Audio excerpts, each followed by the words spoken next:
Now, before I talk about the Panasonic S5, I want to talk about a photo I put up a couple of days ago on my community page. I went out early in the morning to test the focusing on the S5 in some very thick fog that we had here in Auckland. And if any of you have tried to shoot in fog, you know cameras struggle quite a bit with the autofocus. So that was the reason I went out so early. I took another camera with me, which was this, the brand new Panasonic G100. Which is basically a miniature G9. It's got the same sensor as G9.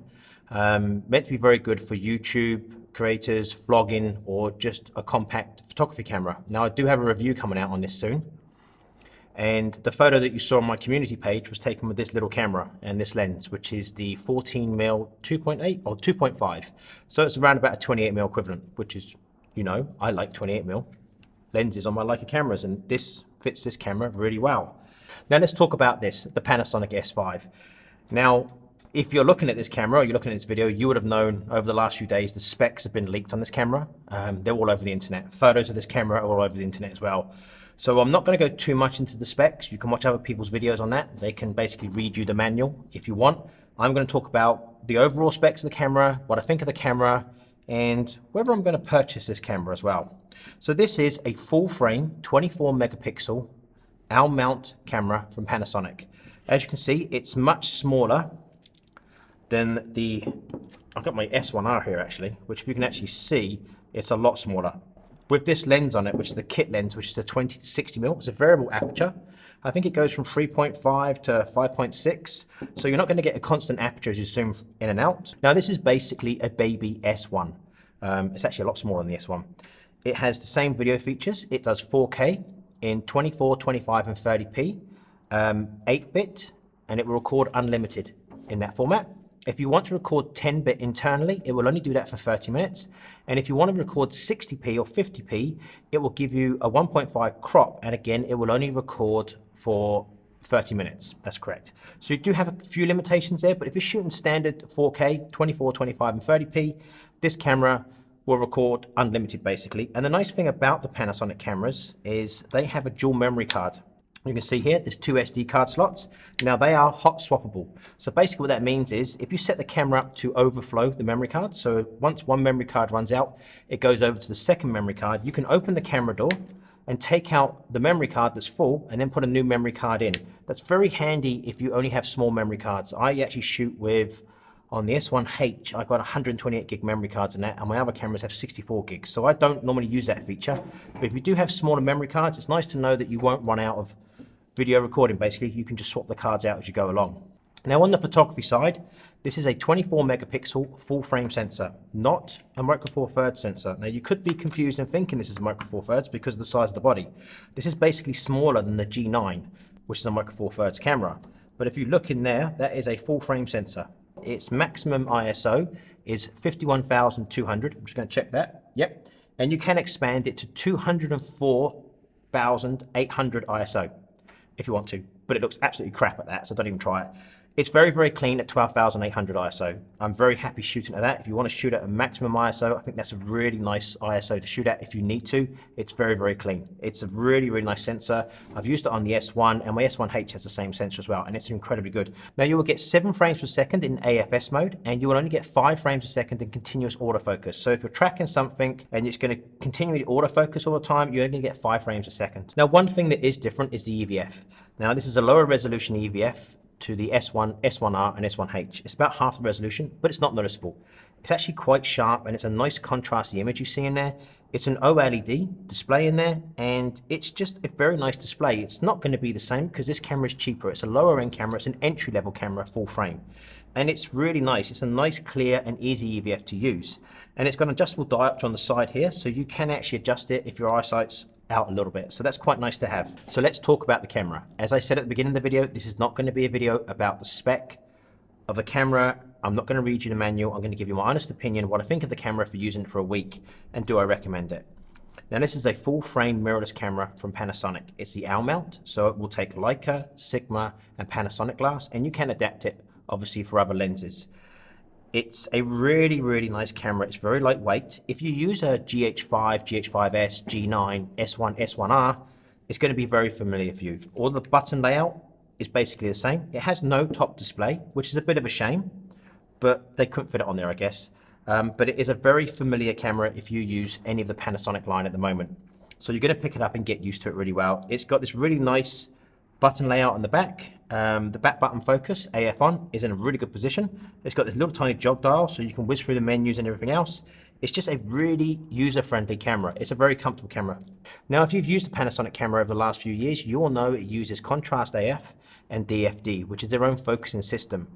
And to be honest with you, it's not the best autofocus out there. It's pretty bad sometimes, I have to say. Sometimes it won't even focus on something. I don't know why I won't do it. I just switch into manual mode and then it's fine. This has a new improved focusing system. It's the same processor as the S1, S1R and the S1H, I believe. It's incredible. The focusing is spot on every time. It doesn't lose focus.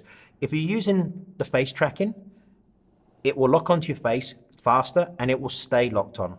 It doesn't hunt around too much now, which is much better. And they've added a new feature, which is head tracking. So especially if you're wearing a mask, which we have to wear these days, and a hat like I do, this will still lock onto your face. It will lock onto the head, basically. It won't lock onto the eyes. If you've got sunglasses on, it won't lock onto the face, but it will lock onto your head, and it does that incredibly well. And there's no more hunting with the focus. It's breathing every now and then, especially when you were using continuous autofocus. It would breathe every now and then, and it would be really annoying, and it would be out of focus slightly. That's all gone. These improvements will be coming to the S1, S1H, and the S1R. The new firmware for these cameras will be coming out soon, and they will get the same upgrades and improvements of this focusing system on those cameras. And talking about upgrades, something that I did notice in the file I got from Panasonic when I got this camera is there's a new update coming for this camera, the S1R. Now this is going to get 5K video recording. Now the one thing it didn't say in there was how long it's going to be recording for, because this only records 15 minutes in 4K, and I'm hoping the 5K will record at least 30 minutes, will be really nice, and 4K unlimited will be nice as well. If you're going to use the S5 for video, and if you're going to use it for your YouTube channel for vlogging, because it has a flip out screen now, which the S1 and the S1R don't have. They have just a tilt screen. This has a flip screen. So the S5 will actually be replacing my GH5. I've given up the GH5 autofocusing system. Sometimes it'll work, but most of the time it won't, or it'll be slightly out of focus, especially if I'm trying to use it for my YouTube channel. I just want something that works. I don't want to fuss around with it. I don't want to get annoyed with the camera. I just want it to focus on me. And that's all I'm asking the GH5 to do, and sadly it can't do that. So the S5 is actually going to replace that. Now I can use the same DMW XLR1 audio module that my GH5 uses on this camera as well. This does take it, which improves the audio quite a bit. So if you're going to use this camera for video and you want better audio, check out the DMW XLR1. It's a really nice accessory that Panasonic make. And another accessory they make for this camera is a battery grip. So this makes it much, much easier to use, especially for me, it makes the grip deeper. That's another nice accessory that Panasonic make. So if you want the camera to be slightly bigger, or you have bigger hands, you can always buy the battery grip. Now, if you use a modern mirrorless camera, it's got in-body stabilization. Now this has Panasonic's IBIS in-body stabilization, and it is probably the best out there. That's part of the reason why I shoot with Panasonic's is their in-body stabilization, especially for shooting handheld video. It's outstanding. It's probably the best out there. And for photography, it does help quite a lot, especially if you're shooting on the back of a motorbike and you're being thrown around a little bit by the bumpy roads. Having in-body stabilization, if you want to drag the shutter, really does help. Or if you want to get that slow pan-in shot, it will help again with that. And it really helps me a lot get the photos that I need. And also shooting video on the back of the motorbike, it actually makes it really stable. You can get some nice stable shots, which is always good because that's what your clients want. The last thing you want to be doing is to use stabilization software to stabilize the shots, because it never looks right, to be truthful. I always get asked by people, do I use a gimbal on the back of a motorbike when I shoot video? I don't. I just use the in-body stabilizer because it's that good. It's a very, very impressive in-body stabilization system, and this, the S5, has the Panasonic IBIS system built into it. So on the side, you have a microphone and headphone socket. So you can basically plug in an external microphone, and you can plug a set of headphones in and monitor your audio. And down here, a little bit of a disappointment, you actually have a USB-C. Now this USB-C is obviously to transfer information off the camera, and it's also to charge the battery internally in the camera. Now I've used my 100-watt charger to my MacBook 16-inch Pro, and the camera's still here, works fine. Didn't blow it up. Plug it in there and it charges the battery really, really fast, which is a really nice feature. Disappointing part about this camera is it actually has a micro HDMI. All Panasonic cameras, the GH5s, GH5S, S1, S1R, all of them have full-size HDMI. And for some reason, they decided to put a micro HDMI in this, which is a big disappointment because it's not that good, and they tend to snap quite easily, the cables, and they move around quite a lot. Now, in a firmware update coming later on this year, this camera is actually going to get the same features as the S1H, which is 5.9K RAW recording externally to an Atmos Ninja 5. And that's a bit of a disappointment that they've used a micro HDMI for that, which is a shame because it would have been nice to have a full-size HDMI, but I guess the engineers just couldn't fit it in there. I'm hoping that's the reason, and it wasn't not just to cut back on cost. But yeah, that's the only disappointment with the camera, apart from one other thing, which I'll get to in a minute, is the micro HDMI. Now the camera is incredibly light because it has this kit lens, which is a 20 to 60mm, which is a really nice focal length. Very good, compact, nice wide angle, can zoom in a little bit, very, very easy to use when you're out and about. And if you want to make the actual lens slightly longer, you can actually shoot this camera in APS-C mode or crop mode, Super 35 mode. So you can get a 1.5 crop in video, which will then take this from a 60mm to a 90mm. So you can get a little bit of extra reach if you want. Now, another thing I don't like about this camera is this button here. Now this is for switching the EVF on and off and switching the screen on live view or turning the EVF off and so on. It's very easy to push this button because it's next to the play button. So I've pushed this quite a few times when I've gone to review the images, and then I forgot that I pushed it, and I go to look at the EVF and it's black because I turned the EVF off. I would have liked that to have been on the side or out the way, so it wasn't so easy to push. That's one thing I don't like, and the micro HDMI are really the only two things I don't like about the camera, to be truthful.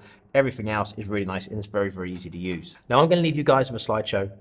All of the photos in the slideshow were direct out of the camera JPEGs, because I can't edit the RAWs at the moment because there's no plugins for this camera because it's a pre-production camera. So everything was shot with the S5 JPEG, different color profile, some of them, and the 20 to 60 variable aperture lens, well, kit lens that basically comes with the camera. And I'm actually pre-ordering this camera. So in a few weeks after I've owned it for a while, I'll do another follow-up video and tell you what I think of the camera, if there's any quirks and any improvements I can think of. So remember to hit that subscribe button down below and you'll get a notification when that video comes out. And also you'll get a notification on this little thing when I do a review on the G100, which I think a lot of people have got this camera wrong. I've been testing it for a while and I really do like this camera. So there'll be a review coming on this camera as well, the G100. As always, thank you so much for watching.